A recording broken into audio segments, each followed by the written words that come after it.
আচ্ছা, আপনার কেন মনে হলো যে আমি আপনাকে দেখানোর জন্য সবকিছু করছি? আপনার কেনই বা মনে হলো আমি নিজের যোগ্যতায় এমন একটা মানুষকে আমার জীবনে পেতে পারি না? কেনই বা আপনার মনে হলো আমি কোনো ট্রিক করে এই মানুষটাকে আমার জীবনে পেয়েছি? কেন দেখাতে যাব আমি আপনাকে কিছু? তাছাড়া আপনি তো বলেই দিলেন আমি আপনার স্ট্যান্ডার্ডে উঠতে চাইছি। তার মানে আমি কোনোদিনও আপনার স্ট্যান্ডার্ডে ছিলাম না। মুখেই বলতেন শুধু, বিশ্বাস কিন্তু আপনি করতেন না। তাহলে তো যাদের স্ট্যান্ডার্ড মেলে না, কিছুই মেলে না, এরকম দুটো মানুষের মধ্যে তো কথা হওয়ারও কোনো কথা নয়। কথা ঘোরাচ্ছ না? কথা ঘোরাচ্ছ? তুমি কি ভাবছো? আমি কিছু বুঝতে পারছি না। আমি সব বুঝতে পারছি। বুঝতে পারলে অসুবিধা কি আছে? আমি তো কাউকে না বোঝানোর জন্য কিছু করছি না। লুকিয়ে লুকিয়ে আমি বিয়েটা করব না। বিয়েটা যখন করব সবার সামনেই করব। এতে না বোঝার তো কিছু নেই। তুমি এটা করতে পারো না। তুমি এটা করতে পারো না। বলেন তো? Because you know very well I'm not happy with Shirin. You should happy with Shirin দিদি। হ্যাপি নন কেন আপনি? ভালোবেসে বিয়ে করেছেন। নতুন করে একটা নাটক শুরু করো না গুড্ডি। You know everything about my life. কি হচ্ছে কি হচ্ছে না, আমি কোথায় আছি, কোথায় স্ট্যান্ড করছি, সব জানো তুমি। সব জানার পরে আজকে এই কথাগুলো তুমি how can you say that? সবকিছু কারোর জীবনেই জানা সম্ভব নয়। আপনিও কি সবটা আমার জীবনে জেনেছেন? আপনি মনে করেছেন আপনি জেনেছেন, কিন্তু জানেননি। আমিও তেমন আপনার জীবনের অনেক কিছুই জানতে পারিনি। কি জানতে পারোনি তুমি আমার সম্পর্কে? আমার লাইফে কোন জিনিসটা তুমি জানতে পারোনি বলো? তুমি জানো না শিরিনকে বিয়ে করতে বাধ্য হয়েছিলাম। Don't you know that? না, আপনি প্রত্যেকটা দিন আমার সঙ্গে মিসবিহেভ করতেন। আপনি তো বলতেন আমি কবে ও বাড়ি ছেড়ে চলে যাব, সেটাই চাইতেন আপনি। আমার চোখের সামনে আপনি শিরিন দিদির সঙ্গে সম্পর্ক চালিয়ে গেছেন। মনে পড়ে সেই দিনগুলোর কথা আপনার? প্রতিশোধ নিচ্ছ তার এইভাবে? প্রতিশোধ নেওয়ার মানসিকতা আমার নেই। আপনার কেন মনে হচ্ছে আমি প্রতিশোধ নিচ্ছি? আর আপনার কেনই বা মনে হচ্ছে আমি একটা সুস্থ জীবন চাইতে পারি না? কেন মনে হচ্ছে আপনার? এটা সুস্থ জীবন বলে না গুড্ডি।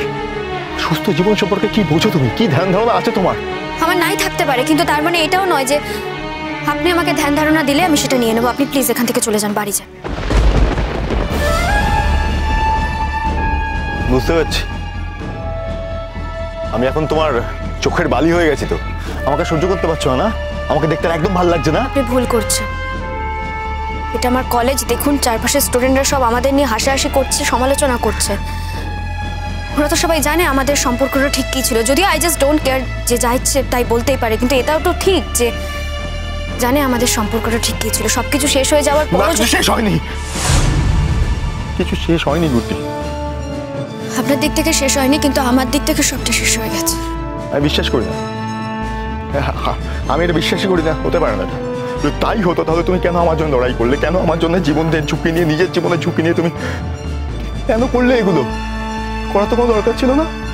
আপনি একজন ভালো অফিসার। আপনাকে বাঁচিয়ে রাখা দেশবাসীর কর্তব্য। আমি দেশবাসীর মধ্যেই একজন, তাই নিজের মতো করে চেষ্টা করেছি। সেটা আমারই স্বার্থে, এর সঙ্গে ব্যক্তিগত কোনো জায়গা নেই। এটা মিথ্যে কথা। আমি বিশ্বাস করি না।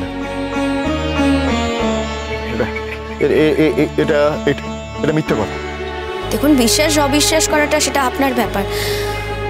আপনি যদি বিশ্বাস করতে না চান, আমি তো আর জোর করে আপনাকে বিশ্বাস করাতে পারি না। আপনারা আমার বাড়িতে এসেছেন আমি ভাবতেই পারছি না। কিন্তু দাদা, একটা খবর দিতে হতো তো আসার আগে। নিজের লোকের কাছে আসবো, তার আবার খবর কি?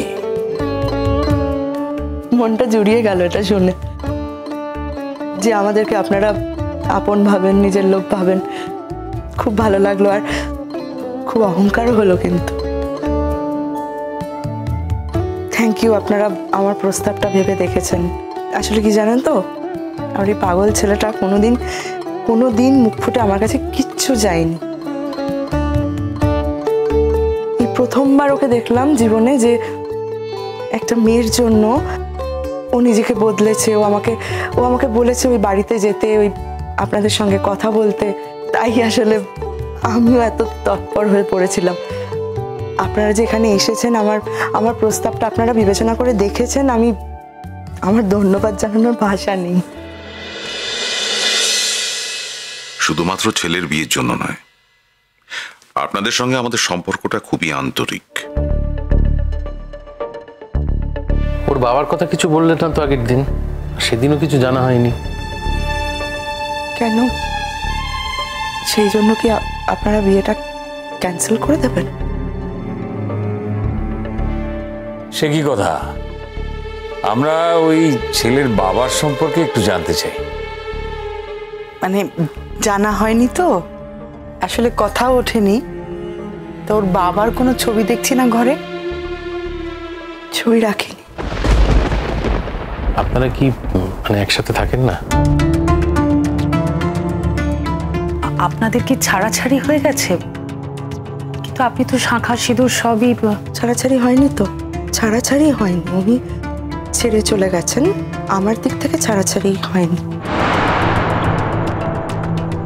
তাই শাঁখা সিঁদুর পরে থাকি, আর মনে আশা নিয়ে আছি যে উনি একদিন ঠিক আমার কাছে ফেরত আসবেন, আমাদের কাছে ফেরত আসবেন। অবশ্য উনি ইচ্ছে করে চলে গেছেন এরকমটা নয়। উনি তো যুদ্ধে গিয়েছিলেন, মিলিটারিতে ছিলেন তো। ওই যুদ্ধে একবার গেলেন, তারপর থেকে উনি মিসিং, ওনাকে আর খুঁজে পাওয়া যায়। মাকে অনেকবার বলেছি যে অনেকগুলো বছর হয়ে গেছে, বাবা আর ফিরবে না। মাকে বলেছি মিথ্যে আশা নিয়ে থেকো না, বাবার আর ফেরার কথাও না। কিন্তু মা এই সত্যিটাকে কখনোই মেনে নিতে পারেনি। না না, এমন কথা বলো না জুদাজিৎ, এমন কথা বলতে নেই। যা স্বাভাবিক সেটা তো বলতেই হবে। একটা মানুষ কতদিন, কত বছর বাড়ির বাইরে থাকবেন? একটা মানুষ কত বছর নিখোঁজ হয়ে থাকবেন? কেনই বা নিখোঁজ হয়ে থাকবেন? তিনি যদি জীবিত থাকতেন তাহলে ঠিকই ফিরে আসতেন। জিৎ, কেন বারবার তুমি এই কথা বলো তো? তুমি তো জানো আমি পৃথিবীর সমস্ত কিছু সহ্য করতে পারি, কিন্তু এই কথাটা আমি কিছুতেই সহ্য করতে পারি না। আমি তো এই একটা মাত্র ভরসা নিয়ে বেঁচে আছি, এই অপেক্ষা নিয়েই বেঁচে আছি যে ওই লোকটা ফিরে আসবে। যেদিন জানতে পারবো লোকটা আর ফিরবে না, সেদিন আমার অপেক্ষা শেষ হয়ে যাবে। অপেক্ষা যেদিন শেষ হবে, পৃথিবীতে আমার মা বেঁচে থাকা। মা, কেন এসব কথা বলছো তুমি? তো বলতে চাইনি, আমি তো বলতে চাইনি যে তুমি তো বাধ্য করলে আমাকে বলতে। তুমি তো জানো আমি কিভাবে প্রত্যেকটা দিন কাটাই, আর তুমি কেন আমাকে বললে কথাগুলো?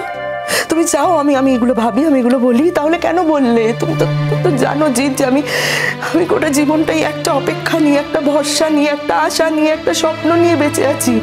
তাও কেন বললে? কেন তুমি আমাকে বারবার সেই বেঁচে থাকাতে বাধা দাও বলো তো? গুড্ডি প্লিজ, এই বিয়েটা তুমি ভেঙে দাও।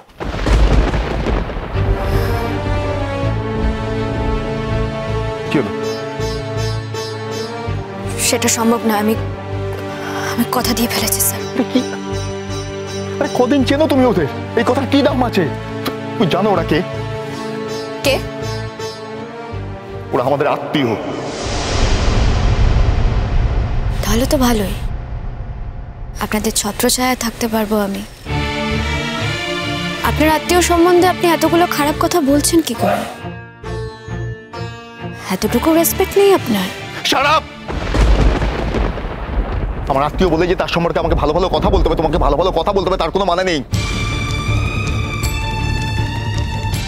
না তা নেই, কিন্তু ডক্টর জুদাজিৎ স্যার এমন একজন মানুষ যাকে নিয়ে কোনো রকম কোনো কন্ট্রোভার্সি এতদিনে ক্রিয়েট হয়নি। আপনি তার সম্বন্ধে এই কথাগুলো বলতেই পারেন, কিন্তু যে মানুষটার সঙ্গে আমার কদিন পরে বিয়ে হবে তার সম্বন্ধে কোনো খারাপ কথা শুনতে আমার যে খারাপ লাগবে সেটা আপনার বোঝা উচিত।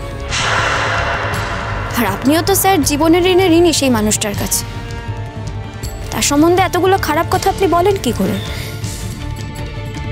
দেখুন, আপনার মনে তার সম্বন্ধে খারাপ অনুভূতি থাকতেই পারে, খারাপ কথা আপনি বলতেই পারেন, কিন্তু সেই কথাগুলো আপনি অন্য কোথাও গিয়ে বলবেন, সেটাই আপনার সৌজন্য। তার ভাবি স্ত্রীর কাছে এসব কথা কেউ বলে?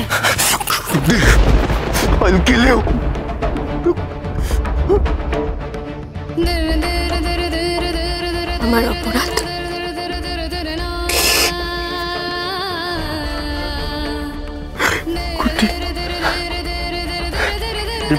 এটা তুমি করো না গুড্ডি, এটা করো না। আমার তোমাকে নিয়ে অনেক স্বপ্ন আছে গুড্ডি, আমি তো অনেক কিছু আশা করেছিলাম। কি করবেন আপনি? আপনার স্ত্রীকে ডিভোর্স দিয়ে একদিন যাকে ডিভোর্স দিয়েছিলেন তাকেই আবার বিয়ে করবেন? আপনি পুতুল সাজতেই পারেন, কিন্তু আমি আপনার হাতে পুতুল সাজতে পারবো না। যদি আপনি আমাকে চিনে থাকেন, এতটুকু চিনে থাকেন, তাহলে নিশ্চয়ই এইটুকু বুঝবেন।